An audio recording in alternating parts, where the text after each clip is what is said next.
Well, hello and welcome. Hello. I am so excited to welcome you to Wheaton's very first celebration of Filipino American History Month. Right? So thank you all for being here. Thank you for everyone as well who helped organize, helped to make this happen. When I first came to Wheaton College back in 2016, I was here on a one-year visiting contract, and I remember meeting a Filipino-American student in one of my classes, and this is actually my first day of teaching, and I remember him saying to me, I told him that I was half Filipino, and he said to me that, well, what he said was this. He said, I didn't know that Filipinos could be professors here. And I said, you mean at Wheaton? And he said, no, in America. And what I've come to realize is that we here, as Filipinos in the United States, experience invisibility as one of the great challenges that we face as a people, and underrepresentation. And so to see you all here, people of Filipino descent, people of other Asian American descent, and everyone out here showing solidarity and support, that means the world to us. So thank you so much for being here. I'm so excited to be able to share with you all.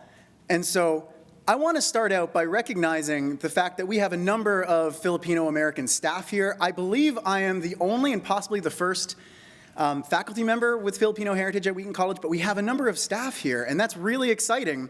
And so I wanted to honor our staff, some of whom are very long-serving, by giving some of them a chance to speak to you all and address you and tell you a little bit about what their experiences have been. And so I want to invite Maggie Laya up to give a few brief remarks to get us started. Let's welcome Maggie.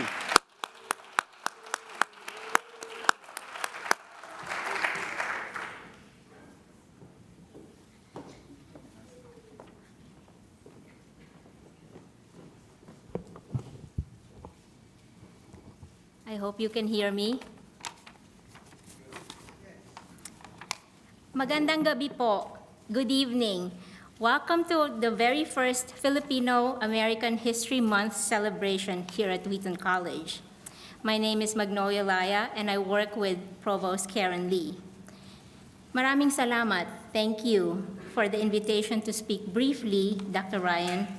I deeply appreciate the bayanihan spirit, communal unity of those who contributed and participated in making this event possible.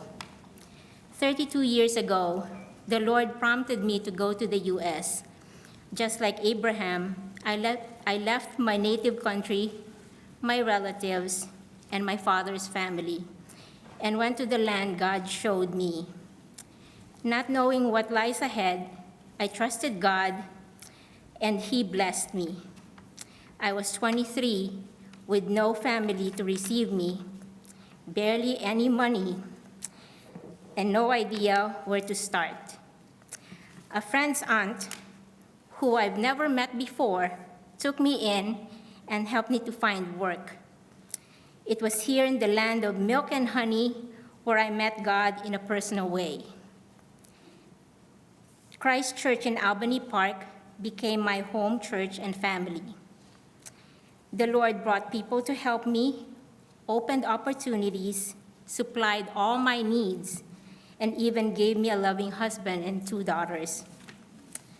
He also paved the way to bring my mother and my siblings to North America. The journey was not a straight path. Along the way, there were challenges, discriminations, sacrifices, losses, and failures. Crosses that made me stronger.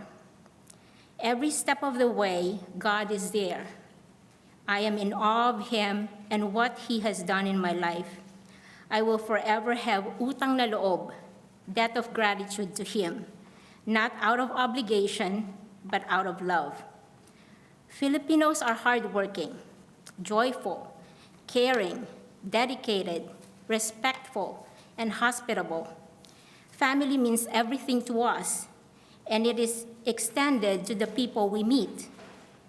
We want to make everyone feel at home, treating people with respect and serving them. Certainly, We are not perfect. We have our flaws and have a few bad eggs in the mix, but everyone aspires to have a better life. The Lord reminds us in Leviticus 19:33-34, that when a foreigner resides among you in your land, do not mistreat them. The foreigner residing among you must be treated as your native born. Love them as yourself, for you were foreigners in Egypt. I am the Lord your God. My prayer is for the Lord to teach us how to love him with all our heart, with all our soul, with all our mind, and with all our strength, and to show love to our neighbor as ourselves, starting here at Wheaton College. Let us all live, mabuhay tayong lahat.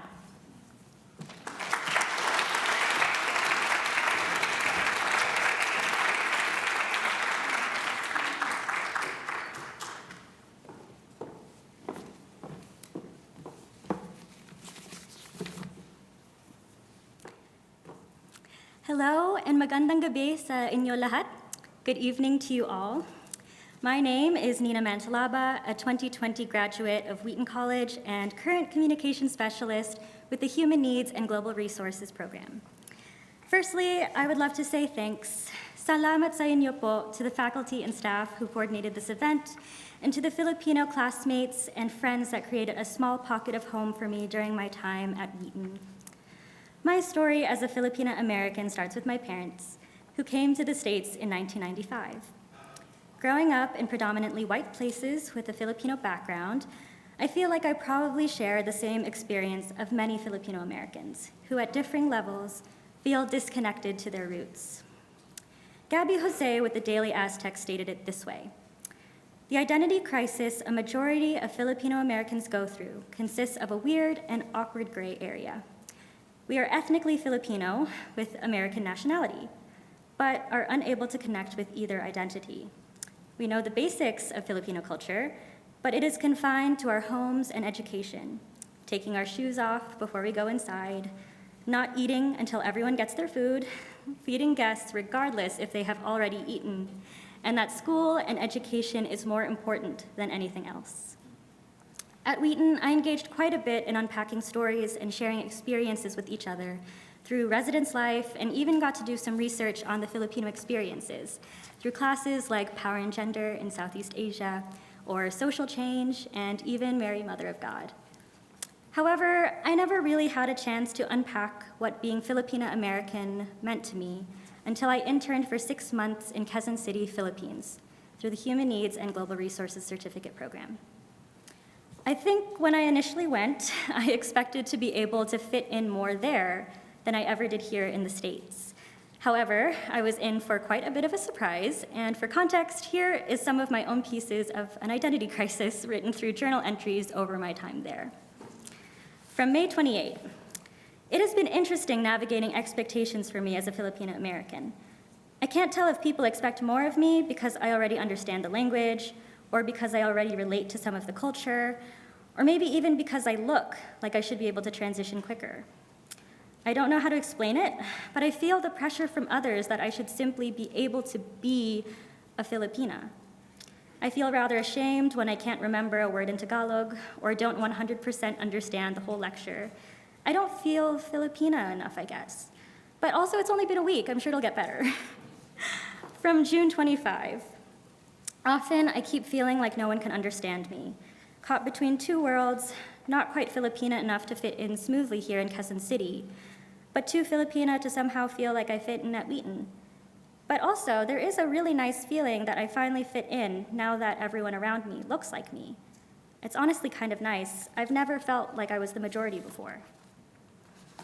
From July 9, "Within the midst of being surrounded by people who welcome me in, there's pockets of times where I really miss people from the States. Sometimes when I'm with other people, there's these spontaneous moments of realization that though we're similarly of Filipino ethnicity, we have completely different life experiences. Like when the group suddenly starts to sing along to the latest Philippine hits, and I literally know one Tagalog song that I used to sing as a 9-year-old on the karaoke machine at my tita's place." From August 20, "It's good, Nina. Like, you're not too American for an American, but you're not quite Filipina either." And that is what my cousin told me when I tried to explain what it's like growing up as a second-gen Filipina in America.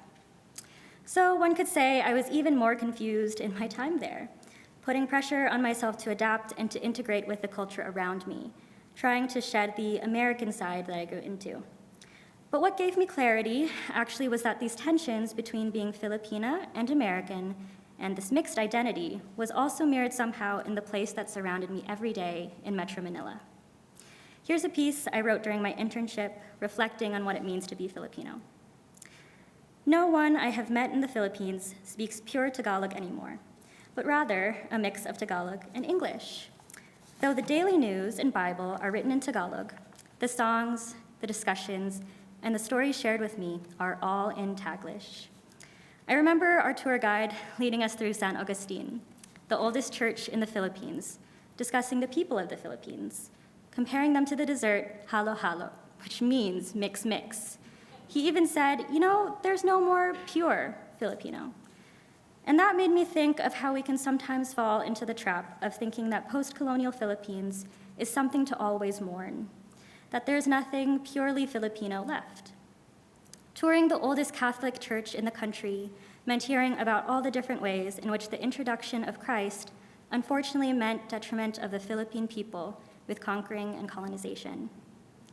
I believe it is easy to see how Spain and America ravaged the Philippines, to see where indigenous groups and the Philippine people were taken over, to lament the pain and loss, the murders, the forced conversions in the 15th century, the confusion in the American takeover of naval bases and of schools, and how most everything you see today in the Metro Manila area has touches of Spanish and American influence. But when I realized that culture is not something that is taken away or overshadowed, but something that is continually evolving and adapting, I am starting to realize that today's post-colonial Philippine culture is just that, Filipino. Like Ramachandra says, cultures did not, and do not, merely stand by as passive recipients or bemused observers.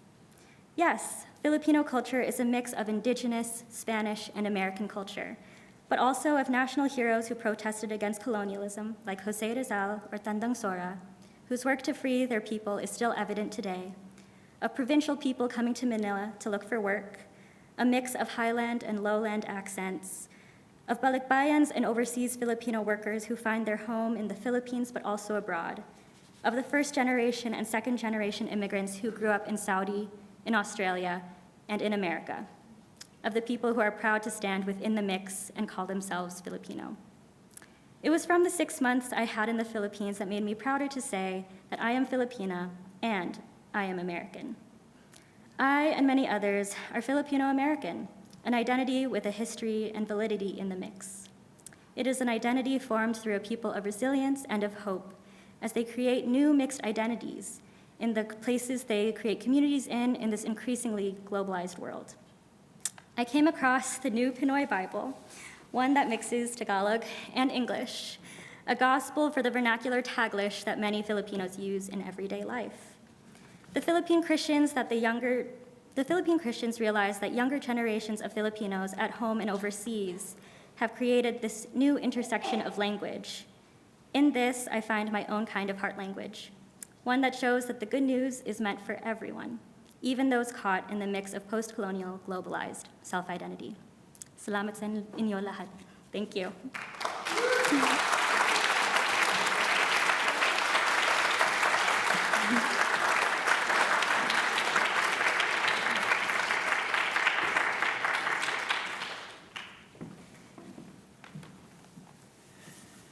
Thank you so much to both of you for sharing. It was truly powerful. I want to call up Cali Gross now for a reading from Carlos Bulasan's classic piece, Freedom from Want.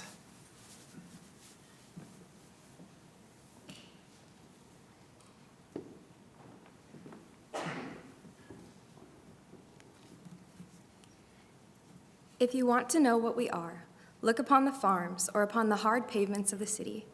You usually see us working or waiting for work, and you think you know us, but our outward guise is more deceptive than our history. Our history has many strands of fear and hope that snarl and converge at several points in time and space.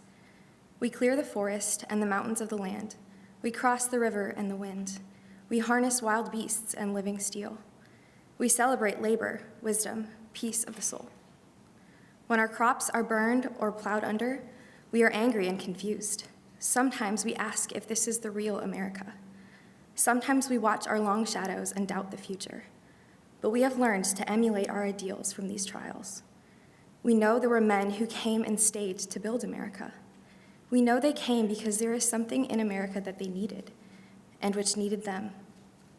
We march on, though sometimes strange moods fill our children.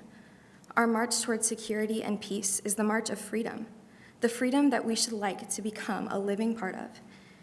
It is the dignity of the individual to live in a society of free men, where the spirit of understanding and belief exist, of understanding that all men are equal, that all men, whatever their color, race, religion, or estate, should be given equal opportunity to serve themselves and each other according to their needs and abilities. Our faith has been shaken many times, and now it is put to question. Our faith is a living thing, and it can be crippled or chained. It can be killed by denying us enough food or clothing, by blasting away our personalities and keeping us in constant fear. Unless we are properly prepared, the power of darkness will have good reason to catch us unaware and trample our lives. Sometimes we wonder if we really are a part of America. We recognize the mainsprings of American democracy in our right to form unions and bargain through them collectively, our opportunity to sell our products at reasonable prices, and the privilege of our children to attend schools where they learn the truth about the world in which they live. We also recognize the forces which have been trying to falsify American history, the forces which drive many Americans to a corner of compromise with those who would distort the ideals of men that died for freedom. Sometimes we walk across the land looking for something to hold on to. We cannot believe that the resources of this country are exhausted. Even when we see our children suffer humiliations, we cannot believe that America has no place for us.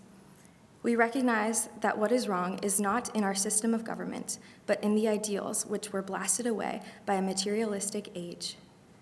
We know that we can truly find and identify ourselves with a living tradition if we walk proudly in familiar streets. It is a great honor to walk on the American earth. If you want to know what we are, look at the men reading books in searching the dark pages of history for the lost word, the key of the mystery of living peace. We are factory hands, field hands, mill hands, searching, building, and molding structures. We are doctors, scientists, chemists, discovering and eliminating disease, hunger, and antagonism. We are soldiers, Navy men, citizens, guarding the imperishable dream of our fathers to live in freedom.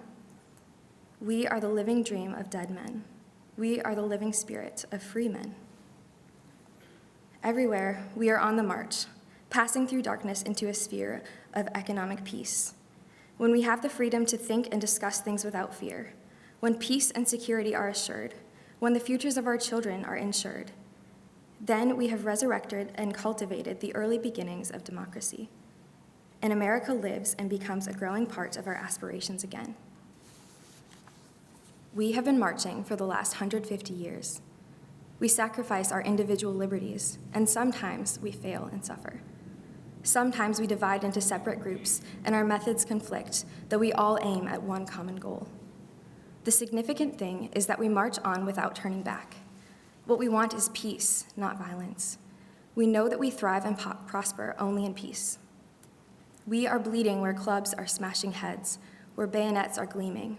We are fighting where the bullet is crashing upon armorless citizens, where the tear gas is choking unprotected children, under the lynch trees, amidst hysterical mobs, where the prisoner is beaten to confess a crime he did not commit, where the honest man is hanged because he told the truth. We are the sufferers who suffer for natural love of human being for another human being, who commemorate the humanities of every man. We are the creators of abundance. We are the desires of anonymous men. We are the subways of suffering, the well of dignities. We are the living testament of a flowering race. But our march to freedom is not complete unless want is annihilated. The America we hope to see is not merely a physical, but also a spiritual and an intellectual world. We are the mirror of what America is. If America wants to be living and free, then we must be living and free. If we fail, then America fails. What do we want? We want a complete security and peace. We want to share the promises and fruits of American life. We want to be free from fear and hunger. If you want to know what we are marching.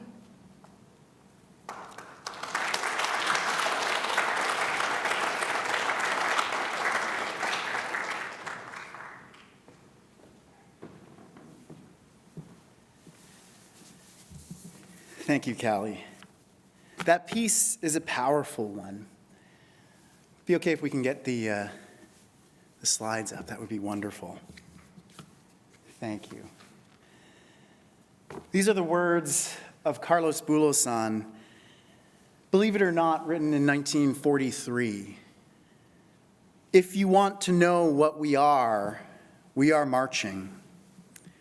These are the words of the essay/poem, Freedom from Want, by the Filipino-American activist, novelist, poet, and community organizer, Carlos Bulasan. It beautifully and poignantly captures the reality of life in the United States for our people, and indeed for all who want to be free from fear and from want, who want to share the promises and fruits of American life. And so 78 years later, after Bulasan penned these words, we are still marching. See, Bulasan's words are as relevant for our community today as they were in 1943. We still wonder if we are really part of America. We still recognize the forces which have been trying to falsify American history, as he writes about, forces that write our people out of that history. We still want peace, not violence. Still, we march for human dignity, to foster the understanding that, as Bulasan writes, that all men are equal, that all men, whatever their color, race, religion, or estate, should be given equal opportunity to serve themselves and each other according to their needs and abilities. Again, words written in 1943. Equal opportunity to serve each other, that emphasis on each other. And that sums up Filipino-American values, past and present, so very well. Values of community, mutual support, what we call the bayanihan spirit, of shared identity and shared heart. Filipinos have a long history in this land that we now call the United States of America. There is Morro Bay, where Filipino crew members of a Spanish galleon became the first known landing of Asian peoples in the United States circa 1587. Or St. Malo, Louisiana, which was the first permanent Asian American settlement. It was settled at least by 1763, possibly and quite likely earlier. And it was settled by Filipino sailors and indentured servants who jumped ship from Spanish galleons to escape a life of servitude. So what this tells us is that we have been here before there was a United States of America. Our people's story here is rooted in the search for a better life, for liberty, for freedom from want. And although we have been here for many years, and although we are the third largest Asian ethnic group in the United States, we have long faced the challenge of invisibility. We have been here, but we have rarely been seen or heard. Just to share a little story from my childhood, my sister and I, we always craved to see Filipino people represented in some way. And those of you who are Filipino or Filipino-American might know exactly what we're talking about. And it's really hard to find that representation. And we found our representation in Lea Salonga, who to us was the singing voice of Jasmine in Aladdin. In other words, our representation we found in a woman whose voice we heard, but whose face we never saw until the advent of YouTube when we were in our 20s. And we finally got a chance to watch her singing the Via Dolorosa, I think it was. But the point is that invisibility is difficult. It's a challenge that we face here. See, Filipino-American history cannot be the history of great men, as though we could just go from name to name to tell our story. And that's because we are a people whose history has always been communal. Our history is the history of nameless agricultural laborers, of underpaid foreign workers, of World War II United States Army forces in the Far East veterans, that's USAFI, who were denied the benefits due to all U.S. war veterans, of a legion of nurses and doctors who came to meet the need for care in this nation. It is the story of overseas Filipino workers underpaid to perform jobs that others do not want. It is the story of people like my Lola, my grandmother, an immigrant cleaning lady with a 4th grade education, who sent back large portions of the little that she earned to benefit family in the Philippines who had even less. I can only wish I possessed half of her faith in the God who uplifts the lowly. Her favorite song was, "His eye is on the sparrow. His eye is on the sparrow, and I know he watches me."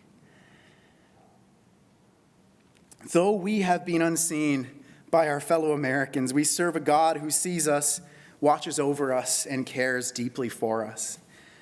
The reality, however, is that Filipino-American history is challenging. It is challenging to certain visions of American history, because we can't speak of Filipino-American history without speaking of the Philippine-American War, nor without the subsequent colonization of the Philippines by the United States. The Philippine-American War was the invasion of the First Philippine Republic, the first democracy in Asia, which had recently achieved its independence from Spain by U.S. armed forces. And so from 1898 to 1902, the war raged and was followed by a subsequent pacification campaign, which lasted all the way until 1913. The war was rife with atrocities and killings.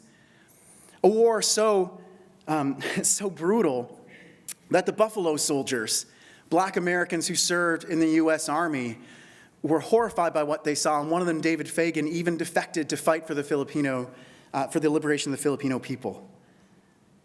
That's part of Filipino-American history too. Between 1898 and 1913, over 1 million Filipino civilians were killed by U.S. forces. And then in the first decade of the 20th century, Filipino people were brought to the U.S., and at the St. Louis World's Fair and at Coney Island in New York, indigenous Filipinos were displayed in human zoos for white American onlookers. When some of the Filipinos in the St. Louis exhibit died of illness, the local papers advertised the funeral as an event, inviting Americans to view, quote, "weird ceremonies over remains of Filipino women," end quote. You can't see it well, but the inscription up there reads, "Filipino baby, Coney Island." She looks a lot like one of my cousin's children. At least one scholar has suggested that the term Filipino-American is actually a problematic identity because the relationship of Filipino to American is a relationship of death. And that's something that we as Filipino Americans need to wrestle with and struggle with to live a little bit in that problematic identity which is a relationship of death. And so, if we are to be honest, we have to struggle with that identity. But we have also had our triumphs in this land, our moments of beauty worth celebrating. And so we do have a cloud of witnesses who go before us. There is Carlos Bulasan, who I've already introduced us to, the Filipino-American labor organizer, novelist, and activist for labor and civil rights. Probably like just the most lit American that you've never heard of before. Because after the Philippine-American War, many Filipinos were brought to the U.S. where they were exploited for cheap labor in the agricultural industries.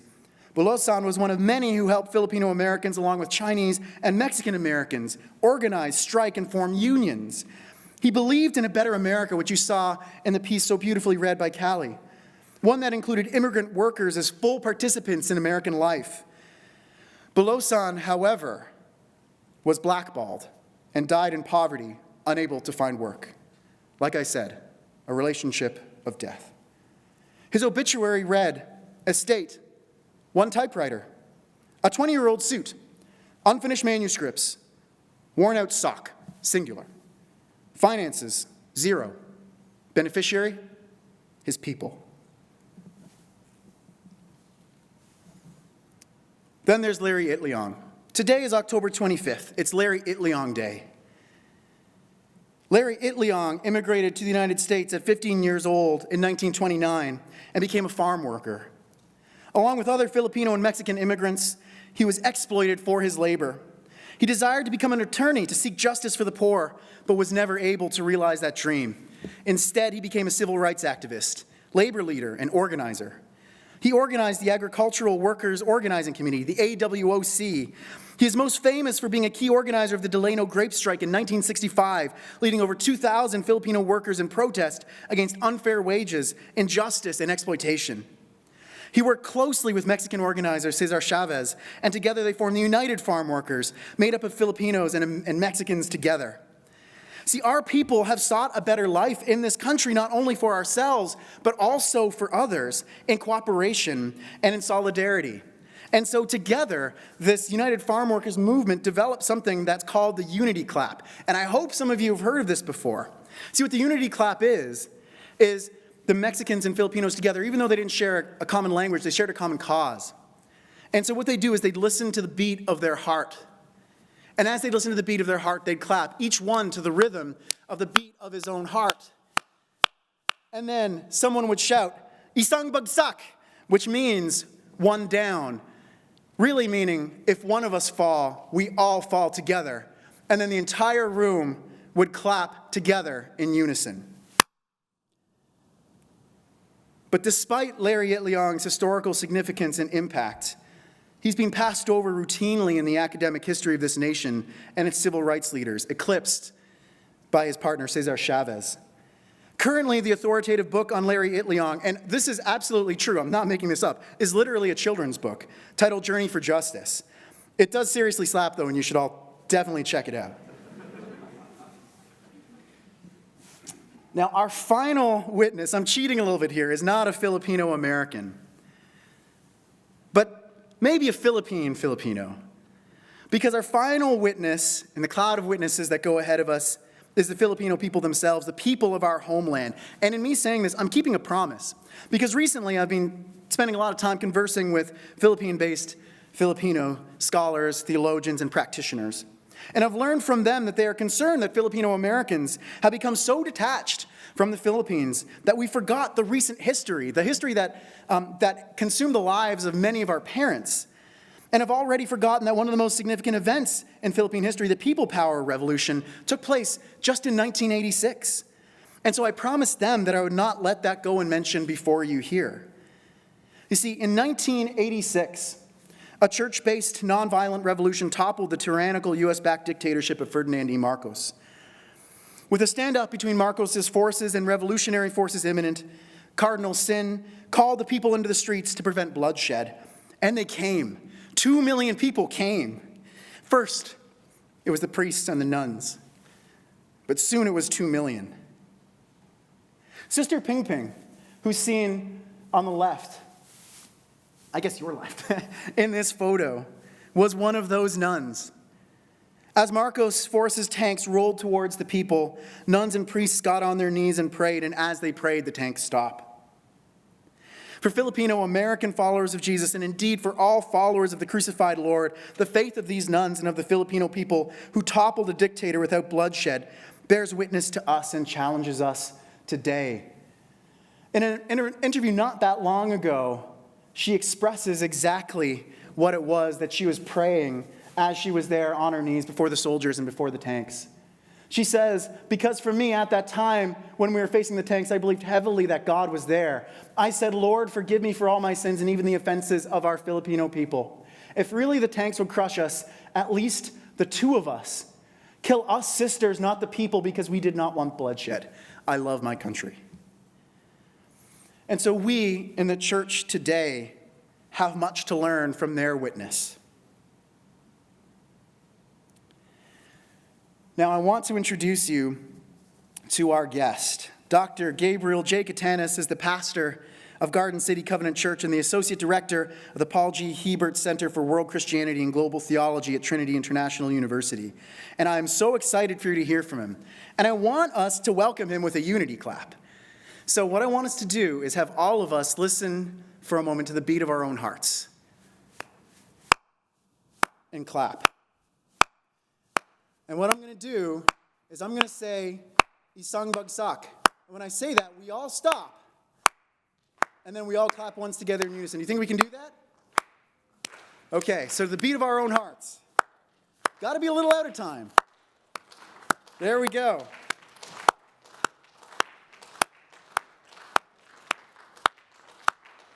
Isang bagsak. Okay, that's good enough. Let's welcome Jay Catanus.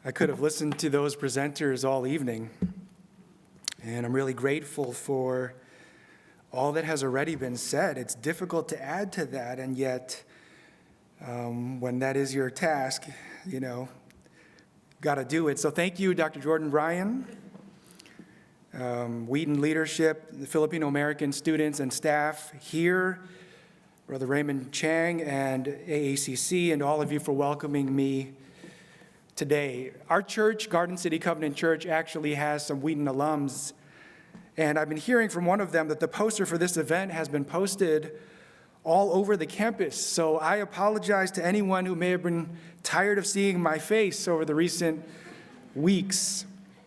Better than that, here are some other pictures of my family and church. So that is my wife, Lynn, and our two sons, Noah and Michael. And this is our church on our 4th anniversary just last month. Being invited to speak here today is special for me because both of my parents actually went here to Wheaton for graduate school in the 90s. Both of them at the same time while also planting a predominantly Filipino American church and raising 3 young kids. Not so different from our family situation, though we have 2 kids. And not only that, but from 2002 to 2010, my brothers and I, along with many others, led conferences for hundreds of Filipino American youth and young adults from churches throughout the U.S. and Canada. They were called the Regeneration Conferences.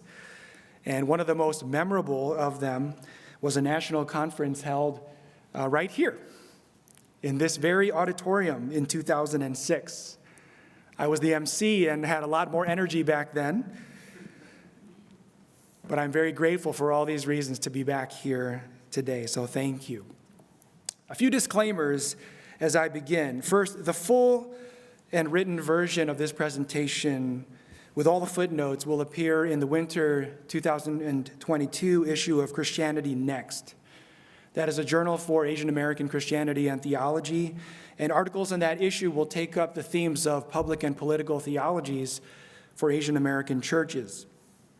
Besides the more scholarly version of what you're about to hear, there are plenty of good articles in that journal by people much smarter than me. Related to that, please don't feel like you need to take notes. Of course, if you're somebody who live tweets and posts a lot, then it's too late for me to stop you anyway. But the presentation is being recorded, and I am here and available to chat more via email or anytime in the future. Another disclaimer is that I'm just one Filipino-American pastor, theologian, serving in one congregation in one city. So even though my training, my research, and my life experience go in this direction, no pastor, no theologian can represent the diversity of Filipino-American experiences. I just have to acknowledge that. I'm simply a witness, not an expert. With all that said, I hope to do a few things tonight simultaneously. First, I want to honor this occasion and this institution and the assignment given to me by my friend and fellow Canadian-born Filipino-American, Dr. Jordan Ryan, and by presenting some Filipino-American specific reflections. Second, I want to honor the communities that have formed me and the history of our churches as part of Filipino-American history and U.S. history more broadly.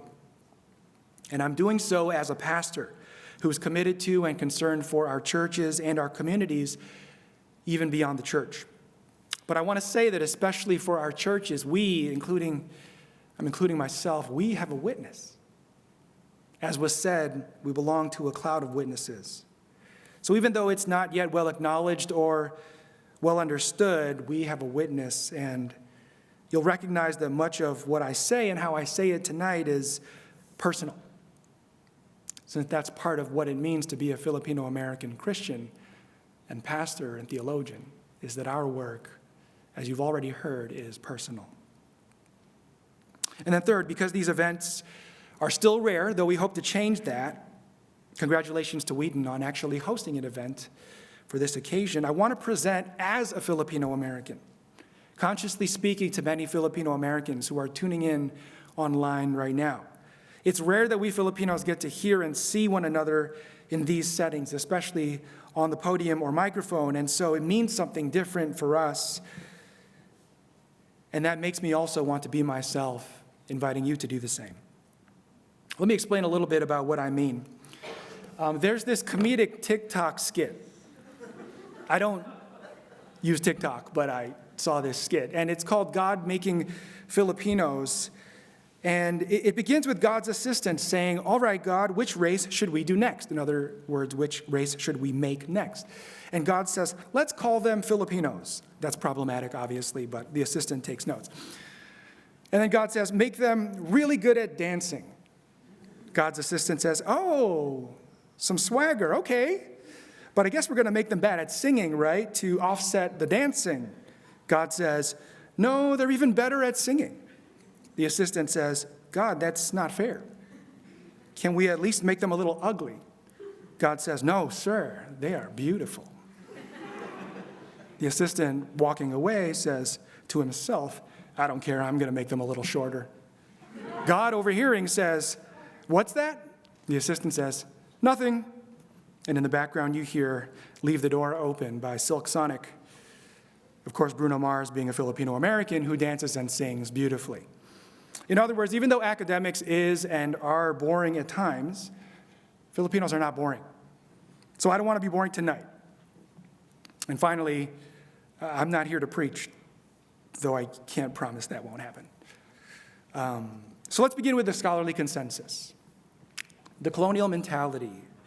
Among Filipino-American scholars, ethnographers, activists, the colonial mentality is recognized as the primary obstacle to healthy racial and ethnic identity and community.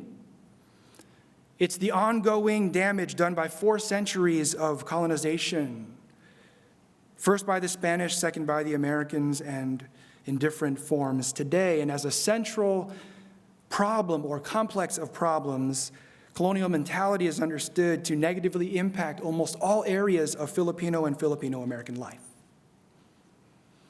2 of our best-known Filipino-American psychologists discuss colonial mentality this way. Dr. E.J.R. David says, colonial mentality is a form of internalized oppression that rejects anything Filipino and glorifies the colonizer's values, looks, and religious traditions. This is a famous example cited by many scholars, but this is the reason. Colonial mentality is the reason why skin whitening remains such a huge and lucrative industry and practice among Filipinos. Related to this, Dr. Kevin Nadal writes that a Filipino-American who internalizes Spanish and American values and beliefs as being the norm or superior is more likely to be depressed or feel low self-esteem. He adds, Filipinos and Filipino-Americans may view those with power as being superior or better, the same message taught by the Spanish or Americans who encouraged Filipinos to emulate their ways. So colonial mentality affects not only how we look or want to look or how we feel about how we look, but even how we feel and what we want in life. It influences who we want to marry if we desire to be married, and it also affects what we want and don't want for our children, if we have children. For example, Filipinos in the Philippines and throughout the diaspora are often encouraged by elders to marry white or light-skinned partners because they're told that by doing so, they will, quote-unquote, improve the race. In other words, by bringing more light-skinned people into the bloodline, somehow it's better. What we can appreciate about these scholars is that they argue this on the basis of their work as psychologists and through lots of interviews and ethnographic research. They're Filipino Americans living and researching among Filipino Americans. And their work, in line with our experiences, as you've heard, enable us to receive their findings as part of a scholarly consensus. Colonial mentality remains a, if not the, major problem for Filipino Americans. It's like the desperation from debt in the hit show Squid Game. Caused by uncontrolled capitalism, the colonial mentality itself is not the cause. Colonization and imperialism are. But colonial mentality is the result of these historic events and systems on common people, especially the most vulnerable. And if we don't recognize colonial mentality, we cannot deal with it. And if we don't deal with it, it deals with us. So what does this have to do with church? Or we might ask, what has Jerusalem to do with Daly City? If you didn't get that, it's because, let me explain. Daly City is a city of 100,000 people in the Bay Area, with 1/3 of them being Filipino background. For Filipino American Christians and churches, as well as for people from other backgrounds who see their own colonial mentality, we can think of it this way. Colonial mentality keeps us from being who and how we were made to be for others. It leaves us prone to specific idolatries, and if we don't heal from it and or repent of it, we remain bound. So even though if anyone is in Christ, they become a new creation, it is still our task to work out our salvation with fear and trembling, and to take captive every colonial thought and make it obedient to Christ who frees and restores. I'll say more on this later, but first let me explain what I mean then by colonial spirituality and how this can be helpful, especially for pastors and theologians. Colonial spirituality, as I use it, refers to manifestations of colonial mentality in Filipino American spirituality and religious practice. Colonial spirituality is formed by colonial mentality, and colonial spirituality expresses and reinforces colonial mentality. You're hearing those phrases a lot. It's a little bit of a tongue twister, but I'm not going to abbreviate them because I want you to hear those words. It's important to note that in a community of 4.1 million Filipino Americans, of whom 9 out of 10 identify as Christian, we're talking about the spiritual and religious lives of millions of people, our own neighbors and parishioners. Again, this can apply to other ethnic communities, but that goes beyond the scope of what I'm doing here. We, especially as pastors and theologians, future pastors in this room, we might need to reconsider our prayers, our worship, our stewardship, discipleship, our preaching and leadership, our models of spiritual maturity, our work for justice, relationship to creation, etc. So my interests in articulating colonial spirituality are not just pastoral, but also theological and ethical, or theoethical, because colonial spirituality, I hope to show, works against moral and political agency and against the development of healthy identity and beloved community. Colonial spirituality is spirituality that glorifies the colonizer and demonizes the colonized. And as a result, it distorts our understandings of God, Father, Son, and Spirit, of creation, humanity, sin, redemption, restoration, etc., etc. So because I'm speaking to a room full of theologians and students and people online who may want to troll me, let me further explain why I think colonial spirituality is worth considering. For Filipino Americans, this keeps us mindful of history, much of which you've heard already. That history is always present and with us wherever we go, even in migration. Colonization is not just back home, but it makes its home, even at church. So recognizing colonial spirituality can also help us to integrate our theologies like Filipino-American theologies, with Filipino-American studies, with the findings of other scholars on the ground among our people. Not only are we historically underrepresented in the literature of Asian American studies, but we're not even in the map in the work of academic theology yet. Despite the size of our communities and how many of them identify as Christian. So much damage is perpetuated and so many opportunities for growth are lost when pastors and leaders fail to consider and actually engage with what scholars in other fields are saying. 3 letters that might prove that are C, R, and T. Moving on, though, this is a way for our theology to engage Scripture and tradition and reason and experience. We can recognize the colonial mentality as a major problem among our people, but do so in a way that still centers both the Spirit and the church. And not only this, but acknowledging colonial spirituality as a conscious act that invites critical theological and pastoral reflection on our spiritual practices. And this helps us to keep our theological critique and construction concrete, tied to actual communities of faith, not just saying things that sound good. I'll come back to this later. Ultimately, and especially for Filipino Americans and other people whose ancestors and lands were colonized, being able to name colonial spirituality reminds us that not all spirituality is healthy or faithful. So my hope in offering this concept is to help us distinguish faithful Christianity, or better yet, Christ-like, life-giving cruciformity, from what may in fact be coloniality, which seeks to steal and kill and destroy. So before we get into examples, you might be wondering 2 things. First, why not colonial theology? Or why not just coloniality? Well, first, regarding colonial theology, in a community like ours with very few traditional, professionally trained, full-time theologians, you're lucky to have one here, a great one at that. Much of the colonial influence or damage that I'm seeking to highlight doesn't necessarily show up in published written theologies. And yet we hear it spoken and see it practiced in our communities and religious habits. So why not simply coloniality? Well, ideally our work goes there, yes. And yes, there are limits to both colonial mentality and colonial spirituality. But in our examination of coloniality, at some point we will have to look for that coloniality somewhere, right?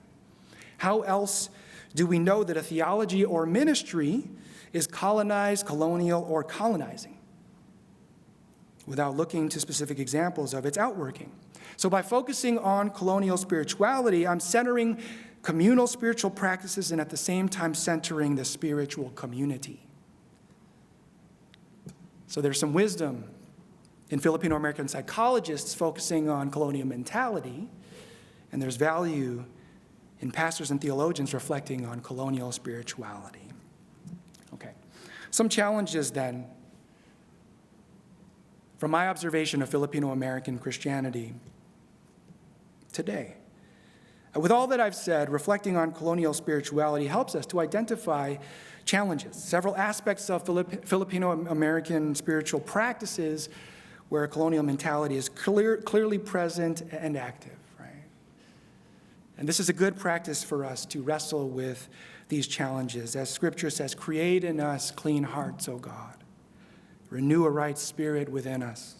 Search us, O God, later the Psalms says, and know our hearts. Try us and know our thoughts. See if there is any grievous way in us and lead us in the way everlasting. Using biblical language, I've argued elsewhere that centuries, even centuries after Spanish and U.S. colonizations, Filipino American Christianity and identity remain bound by what I call multiple captivities. 3 of them, in fact, Spanish, American, and Asian American captivities. They've each come in from the outside. They seem to have inescapable control of our people, and we struggle to remember who we were before they came in and took over. Each of them presents major challenges for Filipino American identity and community, and they each have spiritual manifestations. So first, let me talk about hierarchicalism. I know I'm using a lot of words that are even hard for me to say over and over again, but Spanish captivity brings to us hierarchicalism.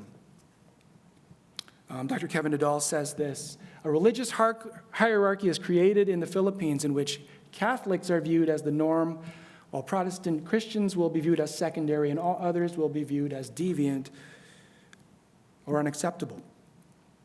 By hierarchy here, I don't mean leadership. Okay, so please hear me on that. Leadership is good. For example, for now, the parental vocation requires my wife and I to lead our young children by serving them, and that is not a bad thing. It's good, most of the time.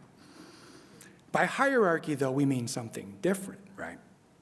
We're talking about an imposed system of power relations in which some are closer to God and more human, and others are further from God and less human. So trust me, with the stress of getting our 2 kids out the door and to school on time each day, I can assure you that in the mornings, my kids are much closer to God than I am. My kids have no sense of clericalism. According to Kevin Nadal, because of Spanish colonialism, we have this hierarchy, and he goes on to say that Filipino indigenous culture is actually egalitarian-based, and women are honored and respected as much as men, but the Spanish introduced new gender roles, as well as machismo, which is male dominance, and marianismo, female submissiveness. And of course, the hierarchicalism that characterized Spanish colonialism and Christianity was also racial. So these images present that to us. Who sits where? What color is each person's skin? Who is at the center or the periphery?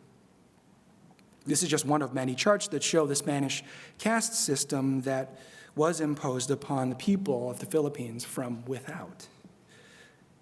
And our hierarchical colonial spirituality becomes more apparent to us when we consider who most often holds official positions of leadership within Filipino American Christian communities, right? Who is at the decision-making table? Who is at the altar, the podium? Who is most visible or audible? Usually, those who are in those places will be men rather than women, light-skinned rather than dark. And we need to consider where this came from and what its ongoing effects might be. So it makes sense that those who are not near the top, where God and full humanity seem to be, would denigrate themselves and their Filipino cultural values while accepting and glorifying the values of the colonizer. That last part is a quote from Kevin Nadal again. But obviously this has implications for our treatment of women in church and our treatment of dark-skinned black or brown people. Because our willingness to advocate for them when they need us is determined so often by hierarchy. I can't speak for every Filipino immigrant church out there, but I believe that our struggles to speak and respond to misogyny and racism have a direct effect on our church's futures, as they should. After all, what could be more colonial than complicity in misogyny and racism? Another challenge is from American captivity, and it's sectarianism. This is a magazine cover at the time of the U.S. takeover, showing President McKinley bathing what appears to be an indigenous Filipino, and on the bottom you see there's a caption, a title of the cartoon called "The Filipino's First Bath." McKinley saying to this subject, "Oh, you dirty boy." And the waters there also inscribed with the word civilization. This is similar but slightly different from the hierarchicalism that came through Spanish colonization. U.S. colonialism brought Christianity that was sectarian in spirit. Here is a quote from former President McKinley that I'll read. He said, "I walked the floor of the White House night after night until midnight, and I am not ashamed to tell you, gentlemen, that I went down on my knees and prayed to Almighty God for light and guidance more than one night. And one late night, it came to me this way. I don't know how it was, but it came.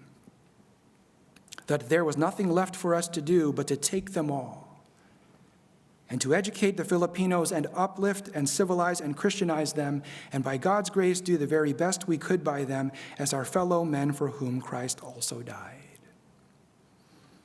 In his own words here, McKinley is highly spiritual. It's one of those God told me moments for him. Don't you love it when a pastor or a leader says, God told me? Anyway, and he's clearly not ashamed. He even seems proud. But note that this, he says, in first, a White House speech to, second, fellow Methodist leaders who are with him in the White House, and third, in justification of the U.S. takeover of the Philippines in 1899. And all these ignoring the Filipinos' own determination for independence. Similarly, among Filipino Americans, many Protestants and evangelicals don't view their Catholic relatives and loved ones as real Christians. Not only this, but the American missionaries, after the U.S. takeover, also formed a comity agreement.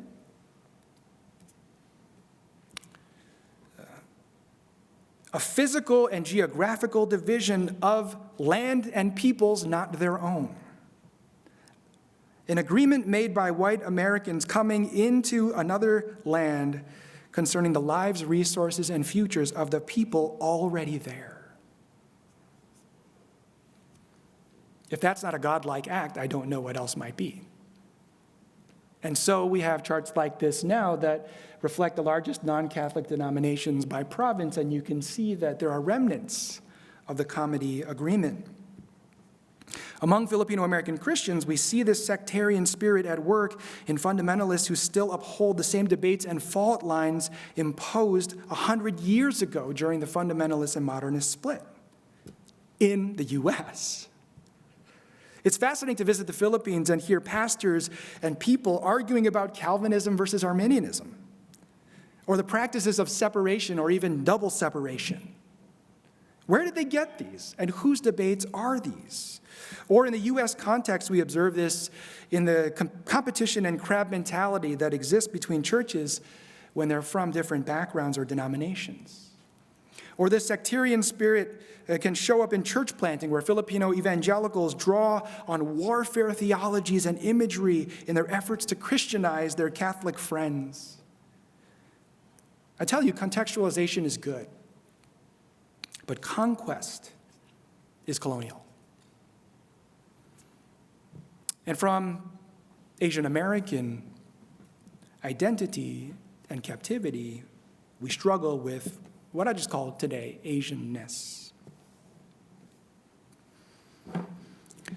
Not too long ago, the story of a very influential, predominantly Korean American church in Illinois made news, and not for good reasons. Like me, some of you may be familiar or even connected to this church, since it was for a long time the largest English-speaking Asian American church in the Midwest. For many years, it was impossible to be a pastor or Christian leader, especially in Chicago, and not interact with this church in some way. Remember when I said that some of this would be personal? Let me keep my comments focused here. Many Filipino Americans, including my own loved ones, went through this church, and when I say that, I mean they really went through it. They might even say that they survived it. The reports that have since surfaced there are tragic and infuriating, unfortunately. Now, not every church, not every Korean American church is like this, but this story and those who've suffered because of it, they matter. And for the sake of this discussion, it's relevant. Because of the Philippines' unique and painful history of colonizations, healthy Filipino American identity itself can be elusive, and even more so for Christians. An example I used recently is the baby bird in the book, Are You My Mother?, where the baby bird goes from thing to thing and animal to animal in search of its own mother, saying, "Are you my mother?" Many of us, especially Filipino Americans, are searching for who we are. We want to know where we came from. And it can be easy, I argue, for Filipino Americans to adapt to Asian American, especially East Asian American, spiritual practices. After all, especially if you're a Filipino American Protestant, Korean and Chinese American Protestant churches are much bigger than ours, with more resources and education and pedigree, and with more distinct traditions. And as for us, well, we are good imitators. But I'll never forget when one summer several CFC members, including many Filipino Americans, asked to use the sanctuary of my former church, my home church, for morning prayer, a Korean American spiritual practice. I joined them a few times because to me, it is good to pray, regardless of what time. Until one younger Korean American person among them said to me about our church, the church my father planted and pastored, which I eventually also pastored. She said that Filipinos and the people of our church don't really pray or don't know how to pray. Keep in mind, my father is a very well-known, faithful Filipino pastor who's planted several churches in 3 countries and on 2 continents and has helped thousands of people to know and follow Jesus Christ, and I can tell you, he prays. He knows that God ultimately gives the fruit of ministry, and by God's grace, my father is actually celebrating his 50th year of pastoral ministry this week. So I just want to give him a shout out. Yep. And he's 75 years old and still trying to plant more churches now in the Philippines. But because we don't do morning prayer in the same way, or because we laugh when others might weep, the claim was made that we don't really pray or that we don't know how. And the colonial spirituality in this case was not the insult, but that Filipino American members of that Korean American church believed it, thinking they needed to take on this foreign practice and teach other Filipinos to do it too. As I said, my Filipino American loved ones have all left that church and they're in their own healing processes now, but it can be valuable or even life-saving to identify colonial spirituality as something that manifests often in proximity to religious trauma and spiritual abuse. Okay. So as Christians, there is much to lament, but there are no shortcuts around this pain. And yet there is also hope, much that we can celebrate and contribute to what God is doing even here in the U.S. I'll be shorter here, but I want to name these contributions in honor of this occasion and in honor of the communities who live these every day. So I'll be cautious as I name these because none of them will come easily in light of the history and challenges I mentioned. And we have to resist the impulse to idealize Filipino American Christianity or any of our gifts or to make claims that we don't really have evidence for. Just like we need to resist the impulse to do theology apart from real communities or simply by inserting Tagalog or Filipino words or translations wherever it's useful for us, even though it's not contextual. So I'll just say first, one contribution that we can make and that others can receive from us is spiritual awareness and vitality. One Filipino theologian says that aside from their own social structure, the Filipinos believed in an invisible society coexisting with their own. This society, they believed, was inhabited by spirits that included dead ancestors, deities, and lesser gods. Pre-Hispanic Filipinos honored these spirits with rituals and feast days because these supernatural beings were considered able to preside over the whole gamut of life, including birth, sickness, death, courtship, marriage, planting, harvesting, and death. Some of these spirits were considered friendly, others viewed as tyrannical enemies. The encounter with Spanish Catholic Christianity actually did little to change the worldview held by the pre-Hispanic Filipinos. There are very large ministries present among Filipino Americans like the Couples for Christ and the Alliance of Filipino Catholic Charismatic Prayer Communities. We love these kind of acronym things, by the way, AACC, CPC, etc. But, these are Catholic charismatic communities that have chapters all over the U.S. And one thing that I found fascinating one time was that I saw many of them going to Hillsong concerts alongside evangelicals. You can't tell from this picture whether they're Catholic or Protestant, but I just want to say this, that the flip side of this spiritual awareness and vitality would be strict cessationism. So I'm saying that it might be colonial for Filipino Americans to embrace that cessationism. Another contribution that we can make to U.S. Christianity and theology is that we have many women in leadership, specifically anti-colonial women leadership. She was mentioned earlier, but Melchora Aquino, a.k.a. Tandang Sora, she had little education. She didn't write much, but she was exiled to Guam for her support of the revolutionaries. She was called the mother of the revolution. You know, Charles Marsh, who's a Bonhoeffer scholar, says that Bonhoeffer was not involved in the conspiracy in any actual violence himself, but he was guilty of conferring blessing on the conspirators, right? Well, Tandang Sora, this mother of the revolution, essentially did the same thing.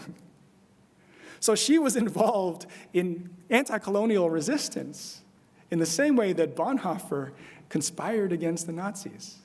It's an interesting parallel to make there. But, you know, the Philippines has already had 2 women presidents, and possibly, or depending on your politics, hopefully we might have a third. But besides her, you know, we've already heard about Sister Ping Ping and the nuns on the front lines of the People Power Revolution. But Dr. Melba Magay, no stranger to this institution. She has spoken here several times and is connected here. She helped to mobilize Protestants and evangelicals to be involved in the People Power Revolution. This is not a good picture, but did I skip one? That's fine.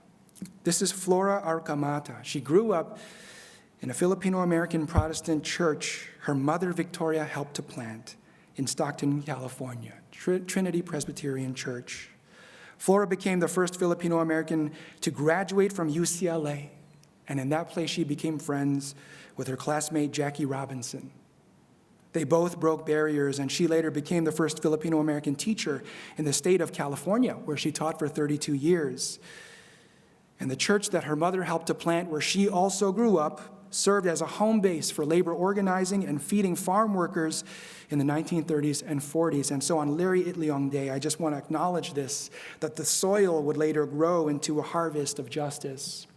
Maria Ressa, first Filipina to win the Nobel Prize recently. You know, we also claim her as diasporic and a Filipino-American. She went to school in the United States, studied at Princeton, and has been and still is leading against tyranny even now. Another contribution that our communities can make is that we can help to provide more concrete theologies of empire. It's kind of popular to draw from or appropriate theologies of empire, but you know, Filipinos have a way of acknowledging that we're here because you were there. We're here in America because America first came to the Philippines, and we have insight as people into the realities of colonization, especially the way it's ongoing. Related to this, if you get to know people in Filipino-American churches and get to know their problems, you realize that it's not so easy to draw on terms like diaspora and migration. Even among Filipino evangelicals, this exists. People love to draw on diaspora, but for those of us whose families are separated across oceans, we recognize that diaspora can't be drawn from without talking about empire. And we search for ethnic and racial identities and belonging that cannot be uncovered without a discussion of empire. So decolonizing is not a metaphor for us. Decolonizing is not sexy, nor is it in the distant past. So I'm actually very cautious about using the term post-colonial. This is funny. I say that so you know to laugh because I've been serious for a few minutes. But, you know, the first Jollibee finally being opened in Madrid, Spain, it's like people were excited that it was going full circle and like now we're going to get them back, but not really, right? Because even, first of all, it's just a Jollibee, okay, you know. And the people who go there will mostly be Filipino. But also because even Jollibee is owned mostly by Chinese money, right? For us, even in contemporary sense, empire is real. Empire is present. It's not simply history, and our wrestling with it can be concrete. Finally, I want to say two things. The pastoral realities are political. Pastoral realities are political. This is not only a contribution, but a call to responsibility and action. I think that those of us who are blessed to have some development of our Filipino-American identity can recognize and be more sensitive to colonizing tendencies in our churches, by our leaders, by ourselves, and help bring them out into the open in order that we might confront them. Finally, I think we can contribute this.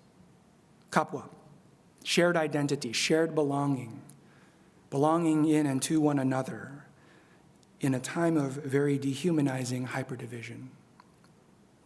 Dr. Melba Magay, again, she says, Filipinos being particularly personalistic, we don't care about ideologies, but we care about people. It doesn't mean that positions don't matter or that we can't fight about some things, but the core value of pre-colonial indigenous Filipino psychology and even community now is and ought to be kapwa. We belong to one another.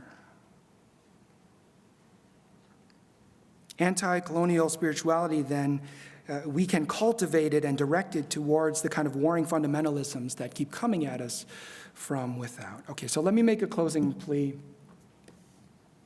as a pastor reflecting on Filipino-American History Month and the place of Christianity in our celebration. We need participation, not appropriation. We need participation, not appropriation. We need people who will partner with our existing predominantly Filipino-American congregations to strengthen them and draw out their strengths and stories and legacies and help them build a future. We need Christian communities, both Protestant and Catholic and otherwise, to hold events like these. You can always call me, though that may get weird after a while. There are several other theologians you can call if you're looking for somebody with a PhD, like, Dr. Jordan Ryan, Dr. Joyce Del Rosario, Dr. Melissa Borja, Dr. Rachel Bundang, Dr. Neil Preza, soon to be Dr. Lisa Asadillo, just to name a few. And there are many, many more, and many pastors and theologians who don't have graduate degrees from diverse backgrounds, who may or may not be mentioned. I just happen to sit in the middle of them, and we need more of this. And for those who can healthily engage, we need as many of you who can to help plant and lead the next generation of Filipino-American churches and ministries. Because we need participation, not appropriation. What we need is spiritual leadership. Godly, non-coercive, prophetic, spiritual leadership. Thank you.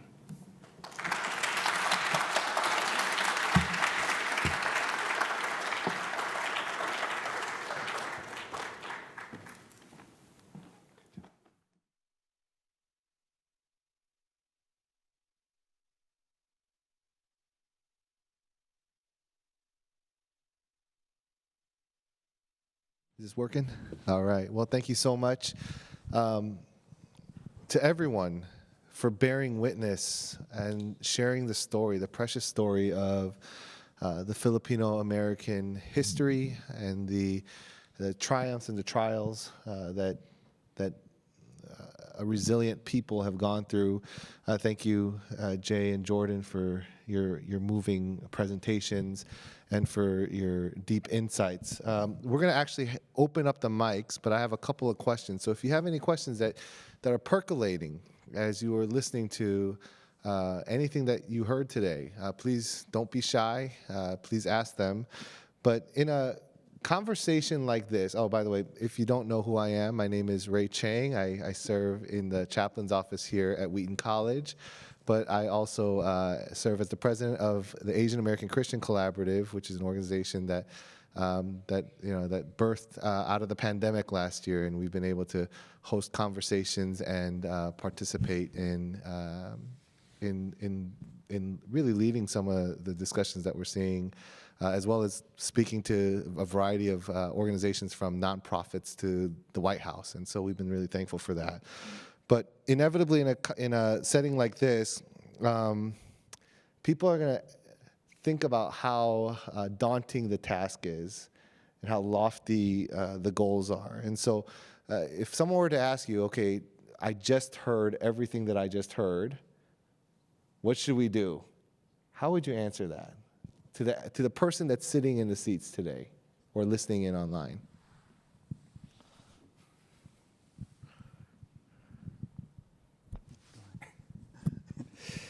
I recognize that, and again, good thing I didn't promise to not preach. It is heavy.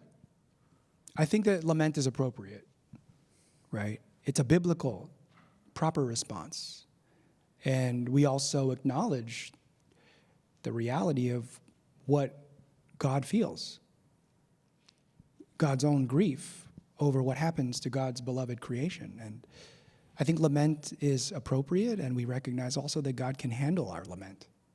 So letting it sit without rushing to solutions, because I think that the impulse to solve everything is another colonial impulse.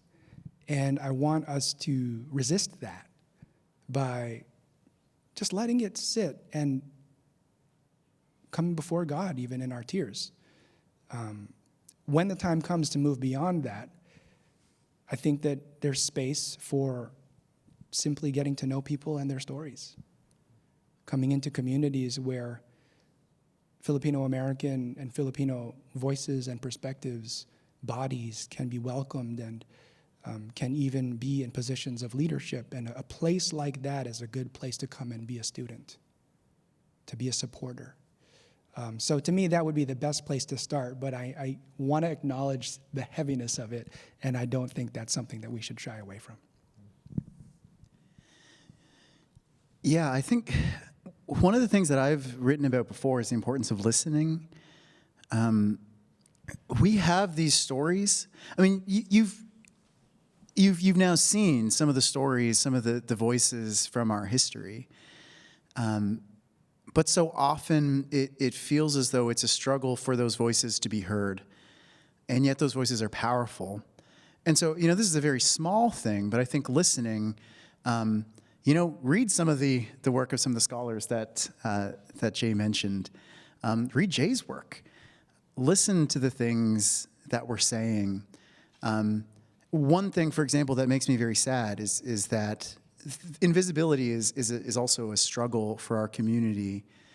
For example, the first NHL player to kneel for the national anthem was Matt Dumba, who's Filipino-Canadian, but the media widely reported that he was black, mistakenly. And so it was this moment where a Filipino-American had a message to give and had a particular perspective, and all eyes were on him, and yet his Filipino-ness was erased. That's why I say listen. There are stories, there are witnesses, as I've said, who go before us, and so I think listening is important. That's great. I'm going to keep asking questions unless someone comes up. How do you actually, this is helpful, right? I mean, you said, the desire to quickly solve problems or the need to answer everything is part of a kind of a colonial mindset. There's probably a lot of people in here wondering, how do I know if I have a colonial mindset or a mentality? And then there might be other people who are asking, how do I know if I have a colonizing mindset or mentality? Can you maybe help people self-diagnose what those things are? I guess I'm a doctor in that sense, so I'm supposed to be able to diagnose. Doctor of the State. Yeah. Yeah, I think these things, you can probably even hear a lot of the pain that comes out whether from me or from Dr. Ryan or from others, when we reflect on this in history, because we feel it in some ways viscerally, right? And I think it is such a painful thing, but we recognize it more clearly in retrospect. So by its effects on our people and even on our own sense of dislocation from who we are and where we're from, we can see it more clearly than in the moment.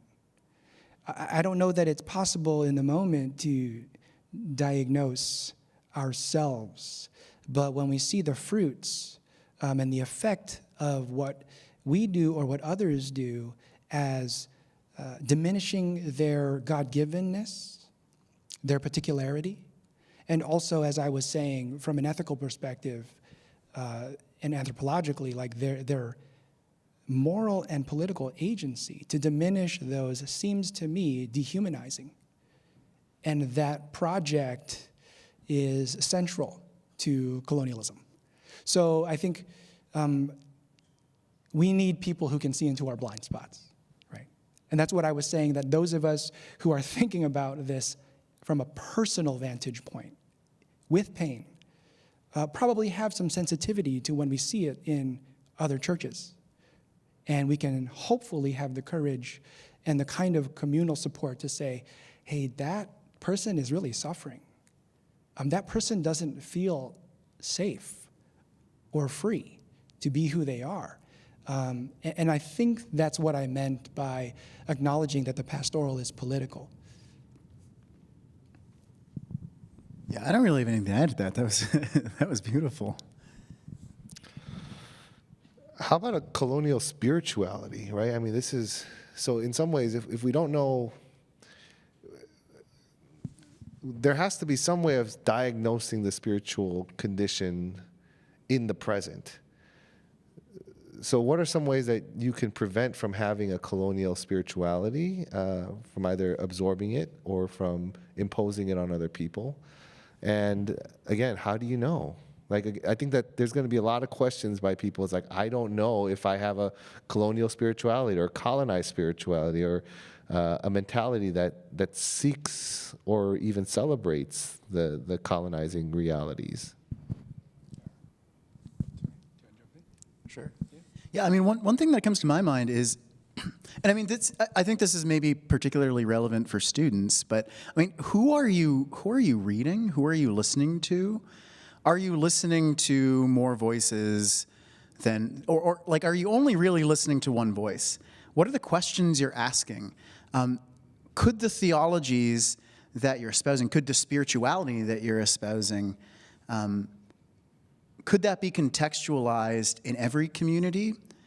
Does it speak to, for example, the people of the slums of Manila? Does it speak to the people, you know, where I grew up in the heart of downtown Toronto? It's, yeah, I mean, I wonder if partly we can see and detect colonial spirituality in the way that we communicate in terms of what we read, what we imbibe, what we also speak as well. So that's just one thought. Yeah, that's good. I think that, okay, so I didn't put this into my presentation, but one of the diagnostic questions that I wanted to raise for those especially who come from Filipino backgrounds is, when I say Filipino church, is that positive or negative? Now, that question recognizes a few things. One is that for many of us, it's a negative. And we have to probe that. Why, for me, as a Filipino American, would the idea of visiting or belonging to a Filipino or Filipino American church be a negative? That is an important set of questions that needs to be asked. But also, it's recognition that these, you know, things we're talking about, colonial spirituality, would be best kind of wrestled with community by community. It's not for me to say why, for example, Vietnamese Americans or Haitian Americans can recognize colonial spirituality, what it would take for them to diagnose. That's not for me to say, and I think that for me to come from the outside and make that judgment would be doing the very thing that I'm trying to be against, right? But I think that as a Filipino American, I've tried to lay out some specific things, and the general sense of, is white or light skin better? Is it more attractive, right? Are accents turnoffs? Are they negative, right? If I hear someone speaking with an accent, am I assuming they also think with an accent, right? These kinds of things start to poke at and uncover our colonial mentality. And then when we get into church, how is it for me receiving a sermon from someone who has a thick accent, right? Or, what is my view of people and their orientation to time? If church is always late, am I upset? Do I view that as a negative, right? So these kind of things where now colonial mentality is manifest within spiritual community, that's exactly what I'm saying, that we can start to wrestle with when things for us become negative versus positive. There's so many ways that I could ask these questions, but I think you see where I'm going. So, and there's a question there too. That's good. Daniel.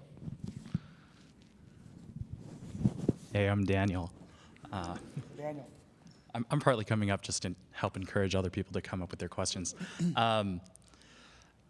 Highly relevant to what you guys were just talking about. Suppose that I come across a Filipino brother or sister who's suffering from colonial mentality and a colonial spirituality.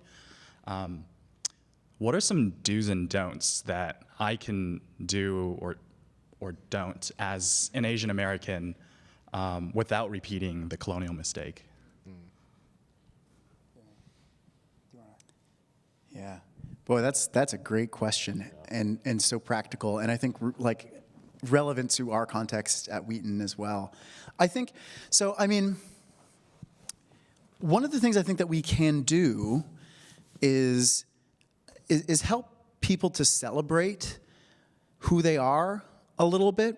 I think this is a particular challenge. It was a challenge for me growing up, right, to be able to celebrate who I am. And I wrestled with it for many years. I think it's particularly difficult for people who are mixed race. But what we can do is help people to see the beauty in their own identities. And that doesn't necessarily mean, you're Filipino, you need to thus act this way or anything like that, right? What it means is, we should all be able to celebrate who we are as image bearers of God, as people made in God's image together. And so I think,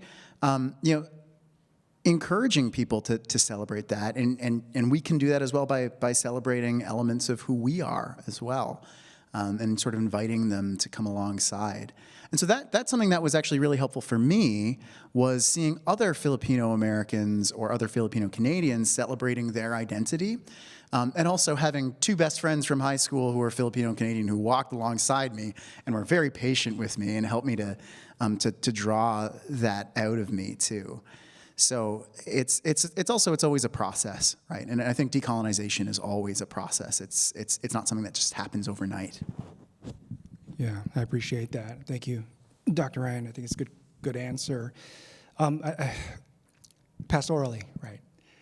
I think that this is a very good question, and there should be a general recognition of grief. If a person is starting to identify their own colonial mentality, first of all, they need to read a lot of the books that we've mentioned, because these folks who've written these books as psychologists are really well positioned to take this conversation further and give you more resources, right? But as a pastor, I call it existential loss. When a person of Filipino American background specifically starts to try to fill the gaps, or even starts to see what gaps are there. Okay, so I'm in America. My parents came from the Philippines. And then their parents, I don't really know. And then who were their parents? And who were their parents?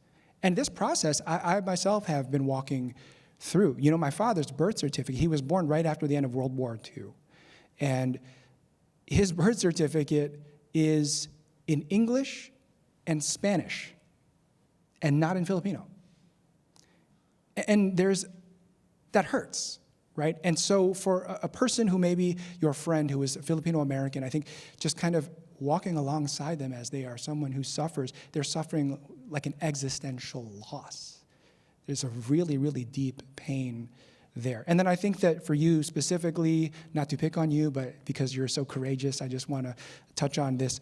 I think not washing out the particularity of Filipino-Americanness with Asian-Americanness, right, is a very important thing, given the dynamics of the quickness with which a Filipino-American may decenter themselves. That's one way I put it. And so adopt East Asian or other Asian-American ways of theologizing. I think that's important. Like, for example, one of the Freedom Riders in U.S. civil rights history was a Filipino-American adoptee. But the headlines put it as Asian American. Now, that's also true, but there is so much that is lost for our community when that Filipina American label is replaced. You know what I'm saying? Yeah, so I appreciate the question, and those are some of my answers. Is that Brian? Yep. All right, Dr. Howell. Yeah, I want to say thanks, of course, for this great event. It's great to see this happening on campus. Thanks for being here. Thanks for your talk. I really appreciated what you shared about both the struggles and the difficult aspects of Filipino American identity and Philippine history, but also how there's this upside to it, and there are these gifts and there are these sort of benefits that have come through the struggle. And I guess thinking about that, of course, the Philippines itself is this incredibly diverse nation, incredibly different languages and cultures that exist there. And then you think about Philippine American experience and just the ways in which Filipino Americans are sort of like quintessentially hybrid, that you can speak into immigrant experiences like Latin Americans are going through. You can speak into Asian American experiences. Filipinos have made incredible contributions in hip hop and other African American art forms. I mean, there's just been all these connections because Filipinos have this incredibly hybrid background, and that's been part of the experience for centuries. I mean, if not millennia. Can you talk a little bit about how you see that hybridity and that adaptability and some of that aspect showing up in church, showing up as a pastor, showing up in theology, and what do you feel like that has to offer the global church today?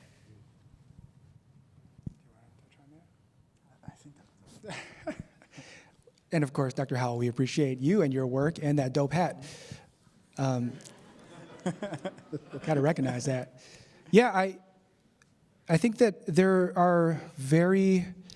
I affirm everything that you've said because I also recognize and appreciate that you really know what you're talking about in the subject. It's when I first began to kind of wrestle through some of these questions of ethnic and racial identity, I think that my framework was quite simplistic. So I adopted such essentializing statements like all Filipinos are this, all Filipinos are that. The thing that Dr. Ryan was saying to not do, right? I even did that. And I want to recognize and acknowledge that in the Christian community, hopefully one thing that we can do is to give grace, right? Grace can abound. And so we will often use the wrong language and categories, and we don't mean to, and hopefully there is enough love to cover these multitude of sins. But everyone is in a process. So even the way that I have talked about this and that others will talk about this, it is changing.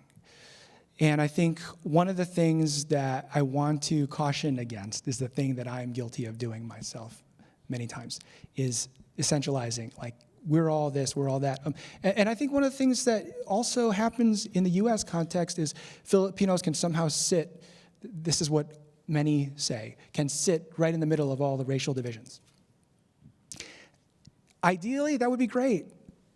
But I think that a statement like that is so simplistic that it also denies Filipino anti-blackness.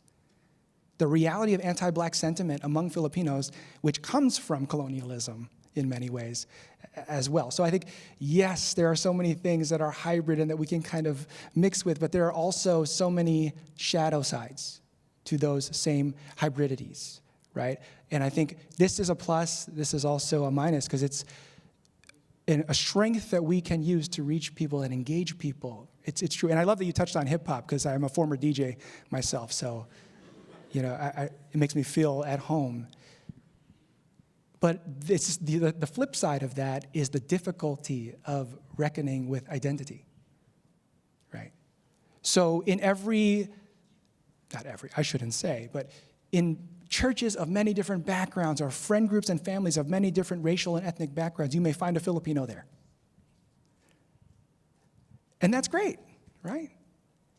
And yet, the other side of that same coin is that we really do struggle. So I think that it's a mixed bag. And the plus, maybe to land on a plus, is that it makes it very difficult to essentialize Filipinos and Filipino identity. There is no pure Filipino, some would say, but I think that Filipino American then can be its own thing. It's not one thing, it's many things, but at least we can allow it to be itself. I think Alex was up first. Dr. Haskins. Yeah, so Dr. Alex Haskins, teaching poli-sci IR. First of all, thank you, Jay. Thank you, Jordan. Thank you, Ray, and thank you, everyone who has shared tonight. It's been hugely illuminating for me. I just have a question. So I'm a historian / political theorist of empire, imperialism in global context, and wrestling with this question a lot, particularly as a Christian. So I want to pose it to all three of you. So whoever wants to respond first, that's fine. What are some healthy theologies of power? Ooh. Wow. You guys can go first.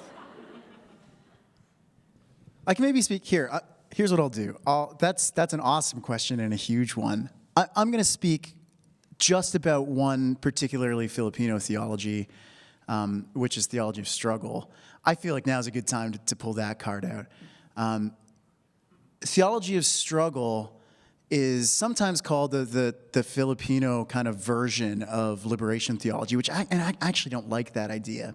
Because the idea behind theology of struggle is that, see, it's a theology of liberation, but it's a theology that starts with suffering and with the reality of suffering. And the idea being that, so Christ is who he is. He is almighty, he's powerful, he brings about the kingdom of God and all this. But at the same time, he suffers. And so his suffering is not in vain. It's suffering with a purpose. That is, he struggles. In his suffering on the cross, he's struggling against the powers and principalities, sin and death, and the rest. And so if we want to think about how that might play out within, kind of our contexts, a theology of struggle, I think, is important because it recognizes the reality of suffering and the reality of suffering at the hands of empire, as Jesus did. And that takes that as a starting point and says, although suffering is a reality, it doesn't have to be done in vain. Instead, it can be a struggle. And so one of the things I really like about the theology of struggle is that rather than, it recognizes the difficulty and the reality of pain and of suffering at the hands of empire, but also shows that those who suffer don't have to do so passively.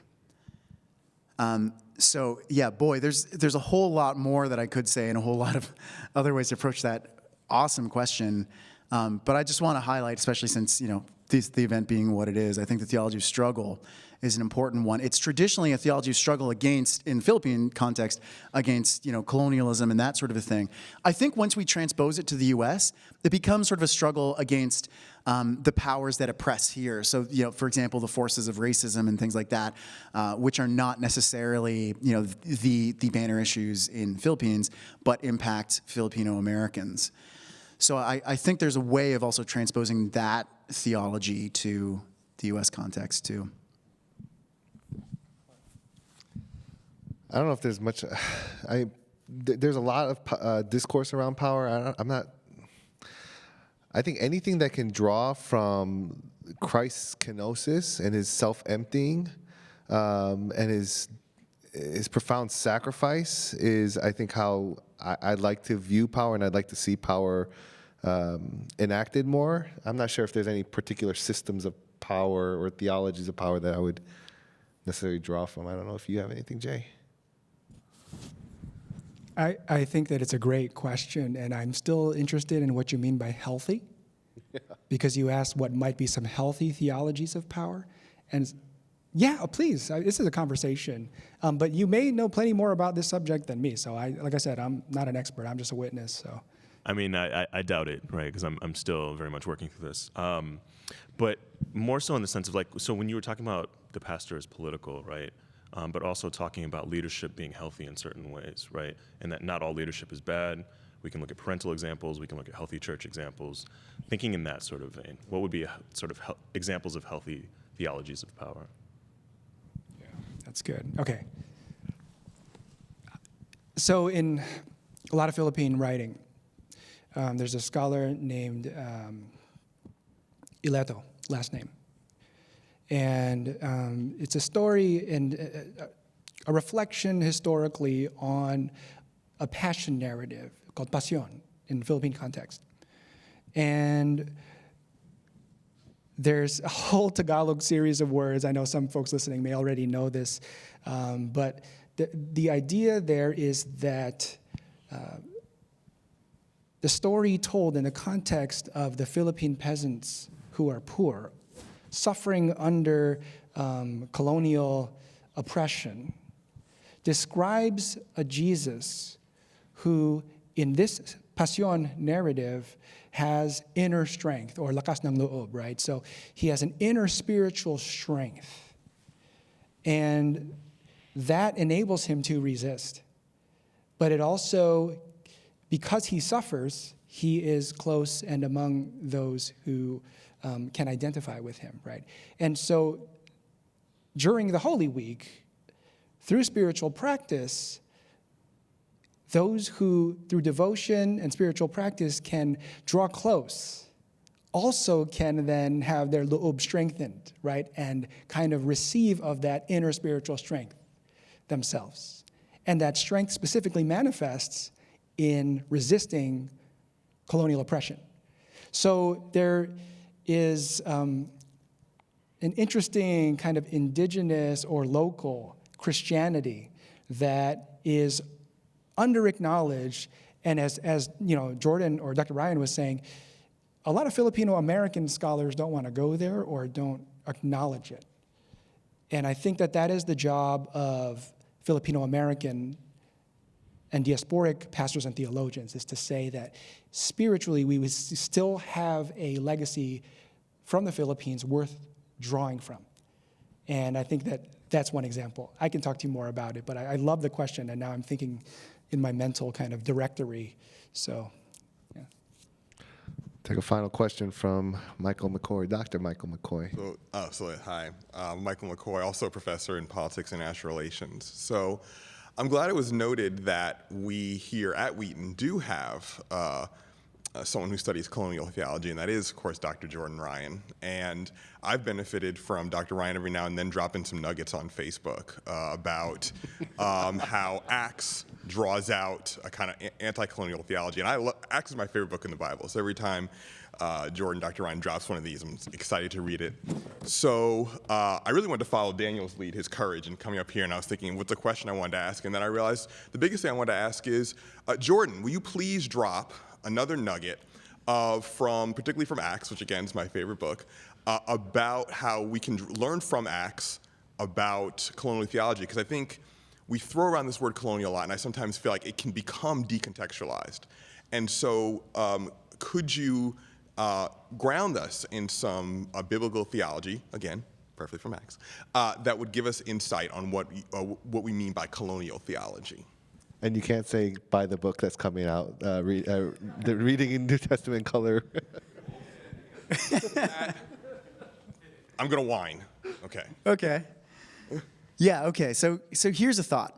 One of the things that I think comes up, and this comes up sometimes with students, is sometimes students will say, but isn't like colonialism not something that existed in the first century? To which I say, colonia is a Latin Roman word.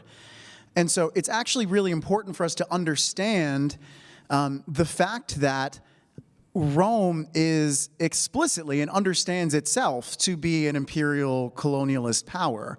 And if you look at the story of the early church and you look at the places where Paul visits early in his first missionary journey and then continually, many of the places are literal Roman colonies.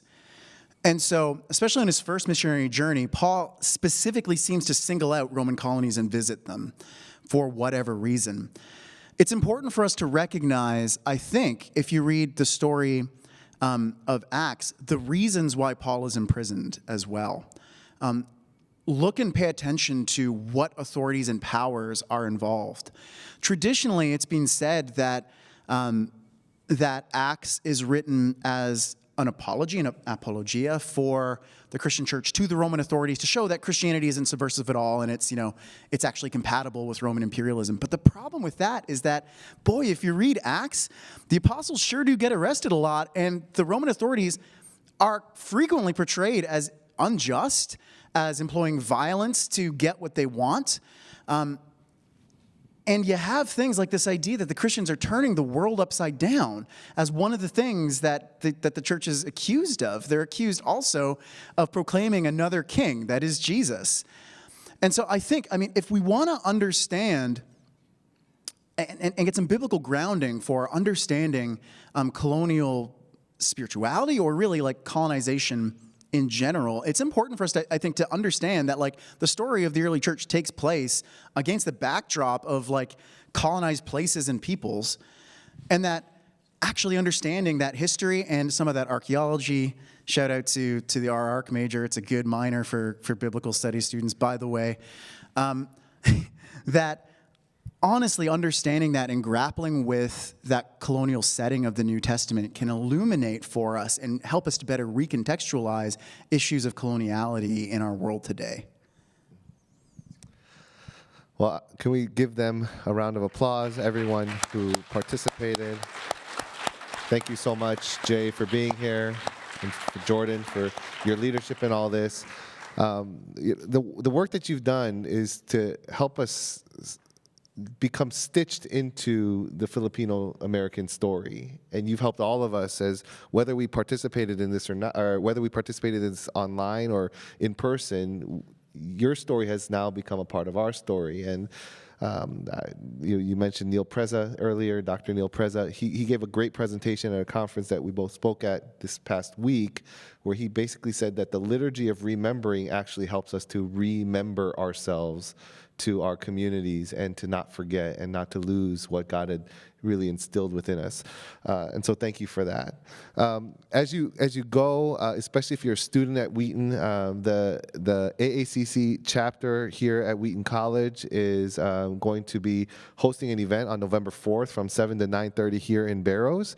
It's called Patchwork, where they're going to create a space that brings awareness to AAPI and beyond students' racialized life experiences through a Christian lens, and they're going to be actually drawing from practices of creating community art in a variety of mediums as a response to the presentation, and of course they'll also be having some small group discussions. And so go outside to the desk out there where some student leaders will be. And make sure you participate and you pick up one of these flyers. Thank you all so much for joining in, whether you are in person or online. I know, Gabe, you have a question you might have to ask after, unless you have an announcement. Do you have an announcement or a question? Question. It's just a question. Okay, maybe you can ask that after we close out. But yeah, we're just really grateful that you took some time. Hopefully this will be an annual thing where it's not just a one-time thing, and I hope that you carry the richness of all that was shared with you out from this room. With that said, do you mind if I pray to close us out?